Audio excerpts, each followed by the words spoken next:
आज मैं बड़े ही दुख के साथ ये बात कहना चाहती हूँ कि जो महिला विधेयक इस सरकार ने 2023 में पास किया था, आज फिर से उसको लेकर आने की और उसको डीलिमिटेशन और सेंसस के आड़ में छुपाने की जो कोशिश की जा रही है, ये इस देश की महिलाओं के साथ ये सरकार फिर से एक धोखा करने जा रही है। पहले 2034 में इन्होंने इसके इम्प्लीमेंटेशन को कहा, अब भी इनकी नीयत 2029 में इस बिल के इम्प्लीमेंटेशन की नहीं है। ये चाहते हैं कि ये लोग सिर्फ डीलिमिटेशन और अपने हिसाब से करने जा रहे सेंसस के आधार पे महिलाओं को उनके अधिकार देने से रोके। आज चिंता महिला आरक्षण की नहीं है। महिला आरक्षण बिल तो सर्वसहमति के साथ इसी सदन में 2023 में पास हो चुका है। चिंता इस बात की है कि आरक्षण की आड़ में मन मुताबिक डीलिमिटेशन से कैसे राजनीतिक लाभ उठाया जाए। माननीय अध्यक्ष महोदय, वर्ष 2023 में इसी सरकार ने देश को बताया था कि महिलाओं का आरक्षण केवल नई जनगणना और परिसीमन के बाद ही लागू किया जा सकता है। इसे न्याय और सटीकता के लिए आवश्यक बताया गया, लेकिन अब मात्र 3 वर्षों के भीतर वही सरकार कह रही है कि नई जनगणना की कोई आवश्यकता नहीं है। इन 3 वर्षों में ऐसा क्या बदल गया? क्या संविधान बदल गया या सरकार की प्राथमिकताएं बदल गई? ये अचानक आई तत्परता महिलाओं के लिए नहीं है, बल्कि चुनावी लाभ के लिए है।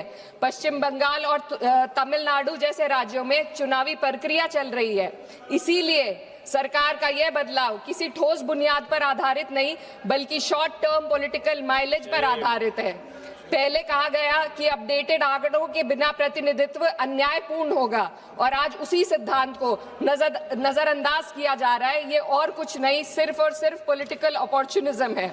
माननीय अध्यक्ष महोदय, इस विधेयक की सबसे बड़ी खामी यह है कि सरकार जानबूझकर पुराने आंकड़ों का उपयोग करना चाह रही है। जनगणना 2021 में होनी थी, लेकिन सरकार उसे कराने में विफल रही और अब उस गलती को सुधारने की बजाय देश के प्रतिनिधित्व को 2011 के आंकड़ों पर चलाना चाहती है, जो 2029 में 18 वर्ष पुराने हो जाएंगे। यह विधेयक आज के भारत को कल के आंकड़ों में ढालने की कोशिश है। जब नीति लोगों को उनके वर्तमान स्वरूप में देखना बंद कर देती है और उन्हें पुराने समय के आधार पर आंकती है, तो वह केवल असत्य ही नहीं बल्कि अन्यायपूर्ण भी हो जाती है।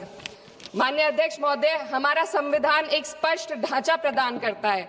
आर्टिकल 82 ये सुनिश्चित करता है कि परिसीमन जनगणना के बाद हो, और आर्टिकल 81 और 170 ये सुनिश्चित करते हैं कि प्रतिनिधित्व जनसंख्या के आधार पर हो, ताकि हर वोट का सामान्य मूल्य रहे। लेकिन यह बिल सीधे एक व्यक्ति एक वोट के सिद्धांत को प्रभावित करता है। माननीय अध्यक्ष महोदय, स्थिति और चिंताजनक हो जाती है जब हम परिसीमन आयोग को दी जा रही शक्तियों का आकलन करते हैं। यह आयोग सीटों के आवंटन और निर्वाचन क्षेत्रों की सीमाएं दोनों का निर्णय करेगा, और सबसे महत्वपूर्ण बात यह है कि इस निर्णय को किसी भी न्यायालय में हम चुनौती नहीं दी जा सकती। इससे ऐसी स्थिति उत्पन्न होती है जहां सत्ता पक्ष पूरे देश के पॉलिटिकल मैप को अपने लाभ के लिए बदल सकती है, वे भी बिना किसी न्यायिक निगरानी के। इस शक्ति के दायरे को समझने की जरूरत है। आज सीमाएं तय करेंगी कि कौन किसका प्रतिनिधित्व करेगा, किस समुदाय की आवाज सुनी जाएगी और किसकी नहीं। महोदय, डेमोक्रेसी में पावर के साथ साथ चेक और बैलेंसेस होना बेहद जरूरी है। सरकार एक ऐसी संरचना बनाना जा रही है जहां पावर केंद्रित हो और जवाबदेही अनुपस्थित हो, और जब इतनी व्यापक शक्तियां बिना किसी निगरानी के दी जाती है तो ये केवल एक तकनीकी चिंता नहीं रहती, ये प्रतिनिधित्व की निष्पक्षता को प्रभावित करती है। माननीय अध्यक्ष महोदय, यह विधेयक लोकसभा की सदस्य संख्या को 50% बढ़ाने की बात करता है, लेकिन इतनी बड़ी वृद्धि संसदीय कार्य प्रणाली में किसी सुधार के इस सदन की प्रभावशालीता को कम कर सकती है। एक सदस्य के बोलने का समय घटेगा, समितियों के संचालन को कठिन हो जाएगा, और छोटे दलों के लिए अपनी बात रखना और चुनौतीपूर्ण होगा। मेरी मांग है कि सरकार संसदीय सत्रों के नंबरों को भी बढ़ाने का पहले गारंटी दे।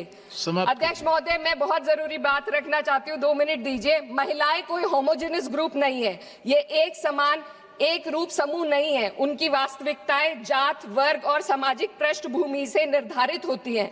फिर भी यह विधेयक इस वास्तविकता को नजरअंदाज करता है और पीड़ित समुदाय, विशेषकर ओबीसी महिलाओं को पूरी तरह बाहर कर देता है, जो इस देश की बहुत बड़ी आबादी है। ये इस विधेयक की संरचना में एक गंभीर कमी है। सोचिए एक ऐसी युवा महिला, सर 2 मिनट्स, जो पिछड़े वर्ग या अल्पसंख्यक परिवार से आती है, जो अपने घर में पहली बार पढ़ाई कर रही है, पहली बार घर से बाहर निकलकर सार्वजनिक जीवन का सपना देख रही है। उसके पास न संसाधन है, न नेटवर्क है, न राजनीतिक समाधान है।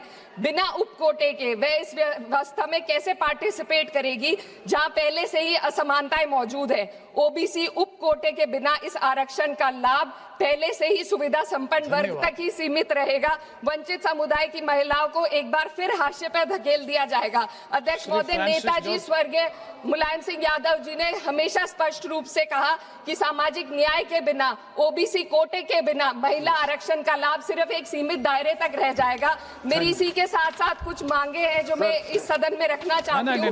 महिला आरक्षण विधेयक की, sir, just too important. No, you have taken sir, just 7 too minutes. important. No, sir, 7. Concluding. Already you have taken sir, 7 just minutes. Too important demands.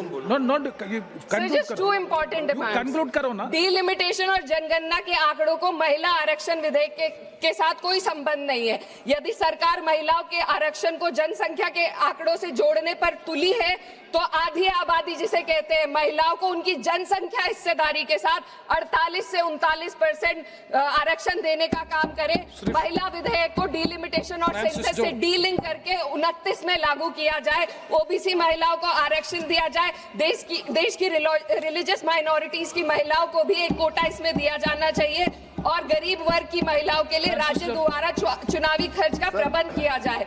Thank you.